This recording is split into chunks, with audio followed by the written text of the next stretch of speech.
The objective today is, this is what I want to accomplish, just that early history of NAD and why it's so important. And before I do that, I just want to give a sort of background of who I am. I never came into the medical field by training. I'm a financial trader by training. I'm kind of an adventurer. I come from a family of overachievers. My mother's in the audience right now. She worked for the President of the United States. It's really hard to compete with people in my family. But, you know, and I had she had so much work cut out for her raising me. I had a tutor. It was incredible. But yeah, I've had an interesting life. I was a teacher, a business teacher in Estonia, a financial trader, and I lived in Costa Rica working on the land. I've always been interested in, you know, I would get bored very easily. And with NAD, I'm never bored. I think that this is the longevity, and NAD has really captured me, and it's something I don't think I'll ever get rid of. So I had the worst experience in my life. I don't think I'll ever have something as bad as what happened to me about 10 years ago. I had come back from Costa Rica. I had gotten very sick. I took a number of different antibiotics, and then all hell had broken loose, and it was chronic pain, chronic fatigue, and brain fog, and it was a lonely 10 years of my life. And then to make matters worse, 5 years ago and a week, I lost 5 people. Well, I don't have the other little slide issue. These were 2 of my childhood friends. They were both lost to drugs, and then I lost 3 family members in a car accident where they hit another car instantaneously, and that was the lowest point in my life. But it really had to do with my illness and not being able to really mourn them. And it was at that point in the darkest hours that I was just determined at that point that I was going to do something with my life, and it was really a researching thing. I'd already been well into integrative medicine, but it led me down to this path where I found NAD. And so even in your darkest times, I think you can find there's a reason for things. Just like as Paula said, there's a reason why you're here. And that's another thing about NAD is I think that a lot of people that get it, they almost have a stronger sense of purpose.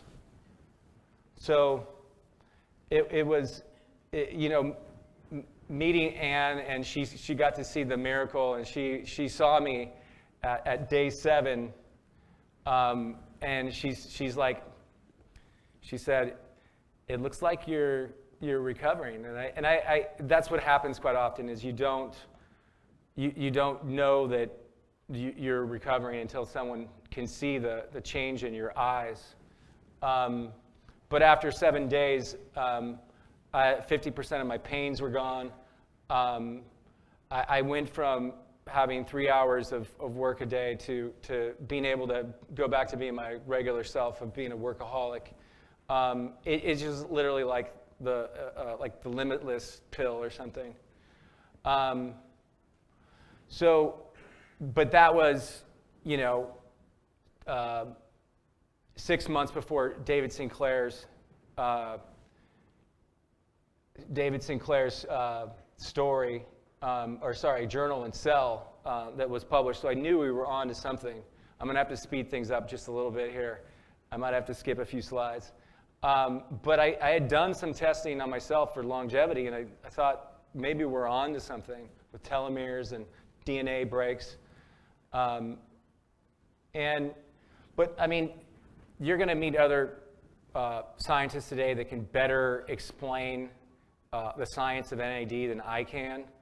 But I'm really good at explaining it in a very basic sense. You know, NAD declines with age across species. seems to be responsible with aging. You feel it, no question. It does DNA repair, principally through PARPs, controls circadian rhythm through the suprachiasmatic nucleus. It's a redox cofactor. It turns off genes with sirtuins. It's a neurotransmitter.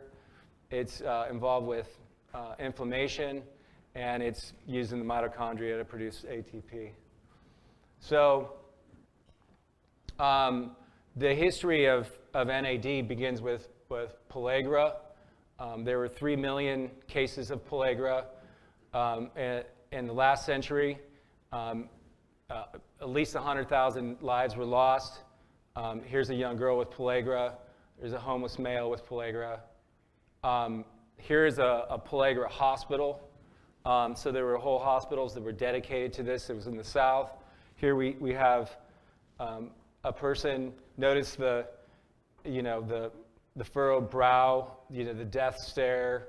But I mean, I ran into a homeless person last week when I was making these slides, and you could see their skin exposure is quite similar, but on a lesser degree. I mean, and I'm not the doctor, but to me, I see some similarities.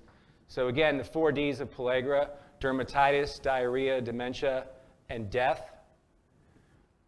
Here's a homeless Kenyan man.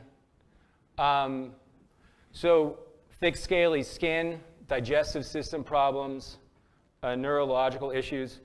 I talked to a homeless man about a year ago. He had all those things, and I ran out to a lesser degree, ran out and got him niacin and some food, and I said, he said, "What can I do for you?" And I said, he had a cell phone. I said, "Well, if you have a positive response, give me a call. I just want to know." He called me 2 weeks later and said that he was really doing well after high-dose niacin.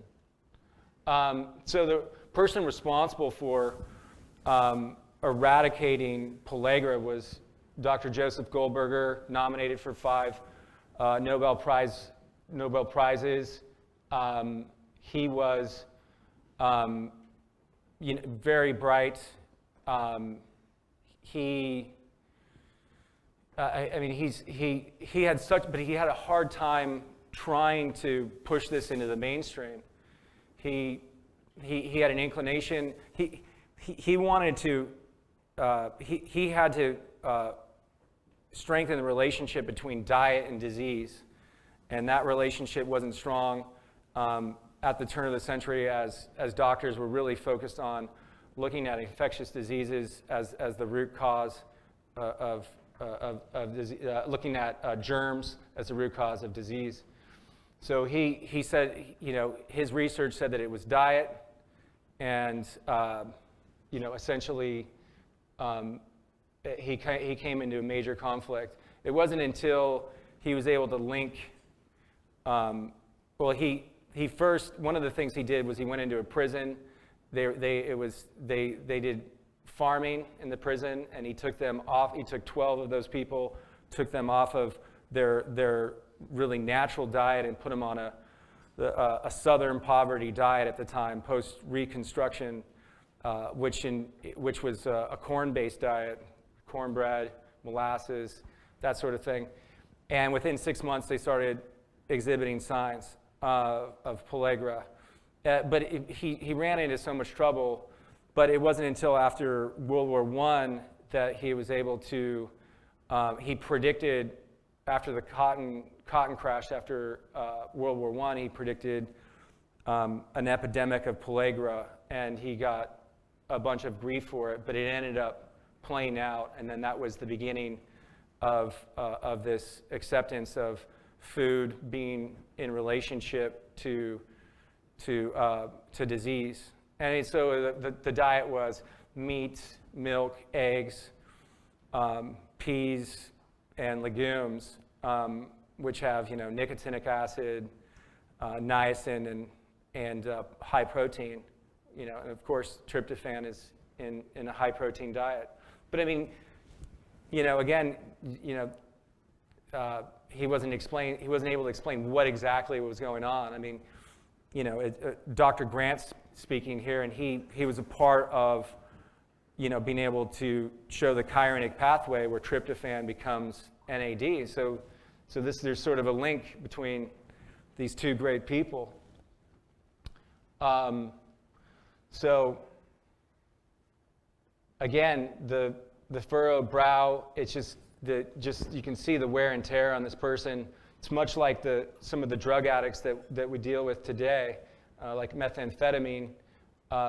It seems to be a high degree of aging that occurs from using drugs, and we see a huge difference when people take NAD. There's some people that I don't recognize that come in a couple weeks later, and it's like I do a double take because you could definitely see a difference in change, and the eyes are the thing that people always seem to see when in the clinic. Now, NAD is so necessary for so many things. So in metabolizing alcohol, sirtuins, PARPs.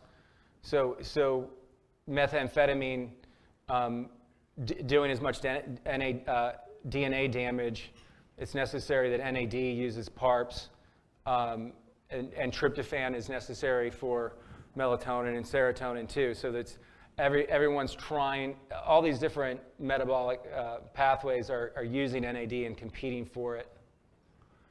So that the next person that's absolutely essential in the NAD history is Dr. Abraham Hoffer, who got involved post World War II, 50s, 60s. I mean, he had a long life. And lived into his 90s. He was the first to do a double-blind, placebo-controlled experiment in psychiatry on the planet.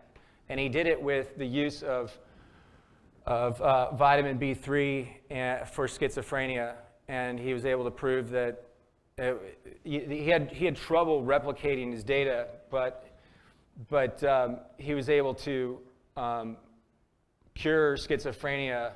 And we have people in the audience that are doing this. They don't always make themselves known, but he was attacked, unfortunately, and he was blackballed, and there was a difficulty in replicating his studies. But he was the first involved with NAD. He was also friends with Bill Wilson, who used the therapy and had great success with other people in AA, which is what he had founded. So he was a prolific writer, 600 scientific articles, 36 books, and what he said about NAD was that it would take 50 years for the medical community to fully accept this amazing molecule.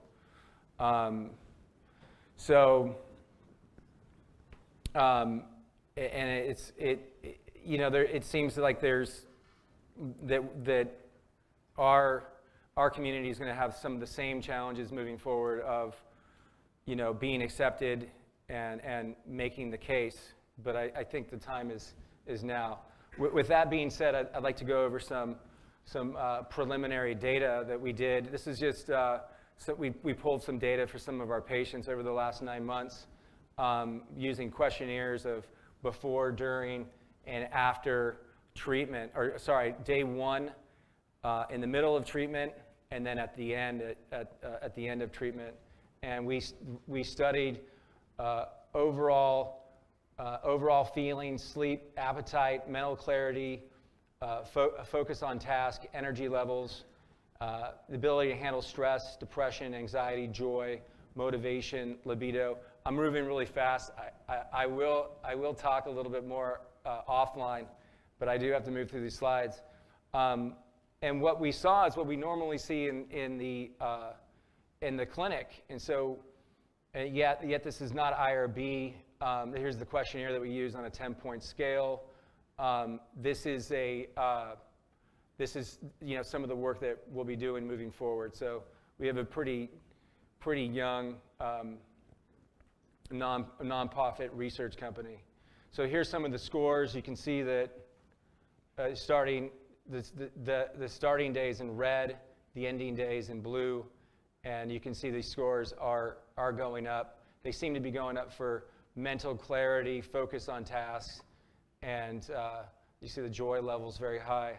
Now, this was 71, a sample size of 71, and it was for all patients that went through regardless of detox. So here we're seeing a big improvement with mental clarity being reported. Also with focus on tasks right here. It's just we're showing the same thing. And again, this is the beginning of treatment, the overall, how they're feeling overall. We asked them how you're feeling overall. So with all patients, you're seeing an improvement from 5 to 7, but the improvement is much greater for detox. It's slightly different. And we will definitely be doing more work.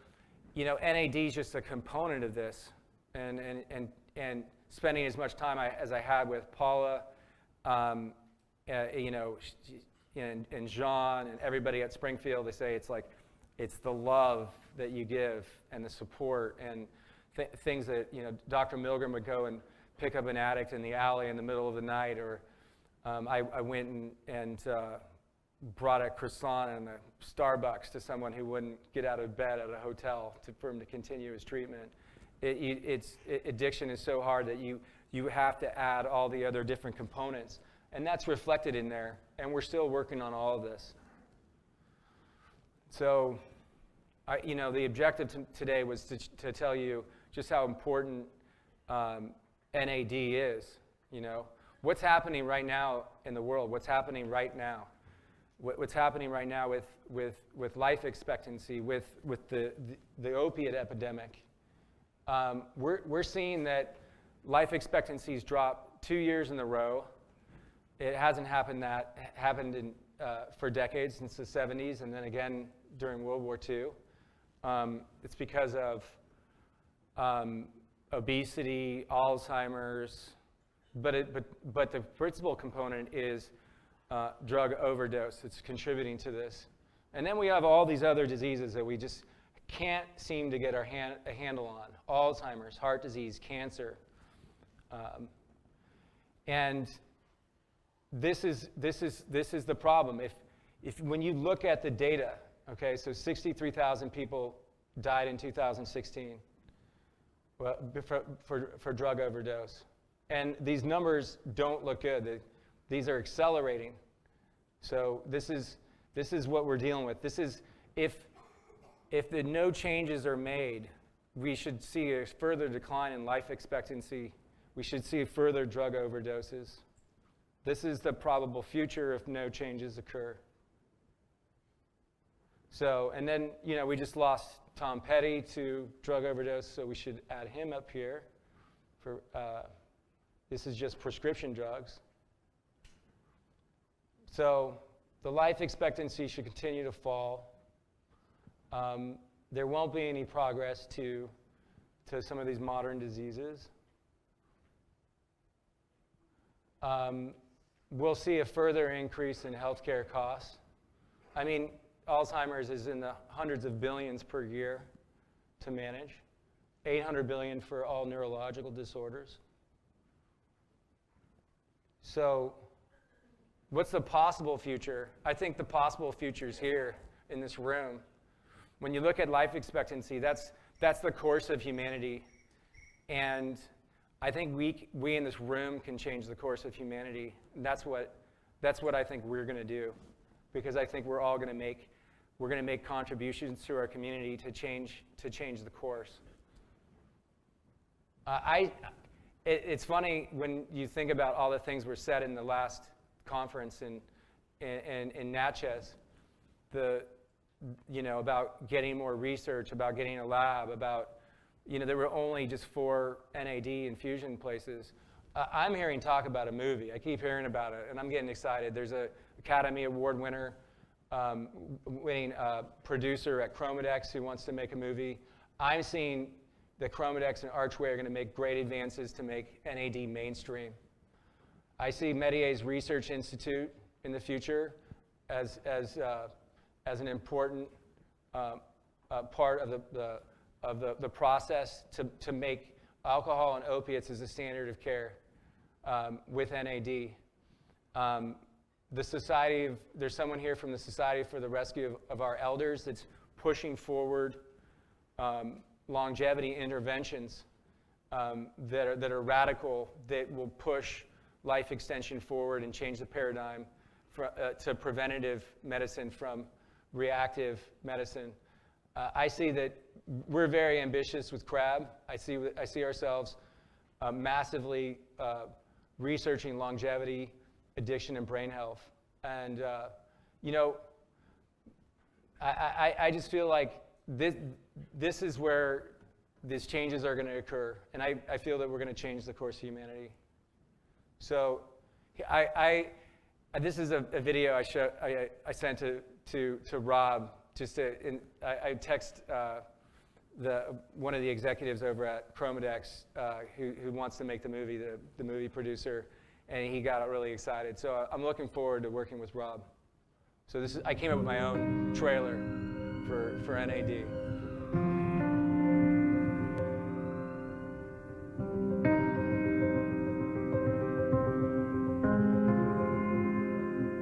"5% success rate," that's what they told us when we went. They said 5% of you are going to succeed without a relapse.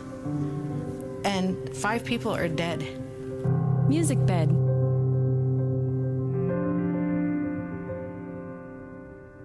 At first, it was the doctor. He kept, yeah, no problem.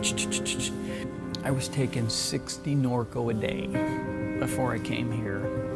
I don't know, I was doing 2 grams a day, smoking heroin. A half a bottle of vodka to a whole bottle of vodka a day. A big bottle.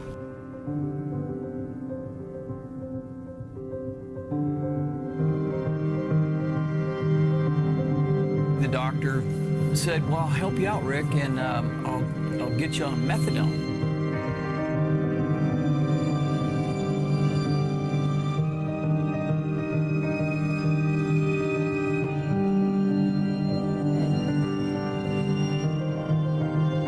I went to the doctor 8 times in a year just trying to figure out the medications. And every time they would just switch.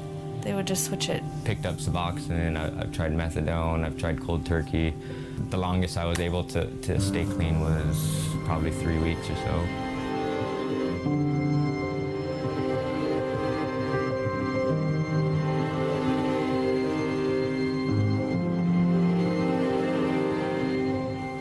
NAD is the greatest known secret, even though it's been around since 1910. But NAD should not be a secret. NAD should be made available to people. NAD is a coenzyme of niacin. NAD has purportedly 50 different functions. It doesn't just help with renovating opiate receptors. It helps with the mitochondria function. It helps with a whole group of compounds that are dependent on NAD called sirtuins, which are associated with cell health. It also is important in the DNA repair by an enzyme called PARP, P-A-R-P. When I saw NAD work, I was just amazed. It's a miracle. They feel like their brain is a new brain that never experienced the drug in the first place. The cravings have been lifted. Within 3 days of treatment, it was like I woke up from a coma or something. So let me get this straight. Okay. You came in taking 30 to 60 hydrocodone a day, Correct.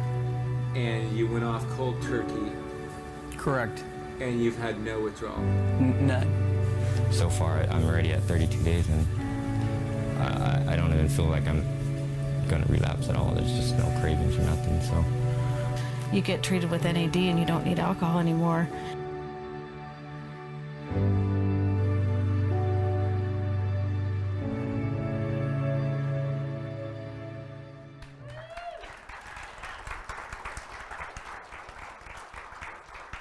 So I'm very excited to see where things go, and I'm excited you guys are all here. It's a great honor to have all you here. There's so many amazing people in this audience. So I hear some scientists talk, and I get all excited. I'm like, I heard one scientist say that it's like NAD is at the heart of the unified theory of aging. It's part of caloric restriction, and methylation, and inflammaging, and all these other things. And it's maybe NAD is the center of longevity, or maybe it's not. Maybe there is no center. There's no center of the universe. Maybe it's just a first step. And I think even if this is the first step, I think it's a great first step. So I think we'll piece aging together. We'll piece addiction together. And I think this is a great place to be, and we're working on a great thing. So please, let's fund the nonprofits. Let's get support. Let's get investments. Let's work together and move NAD forward. Thank you.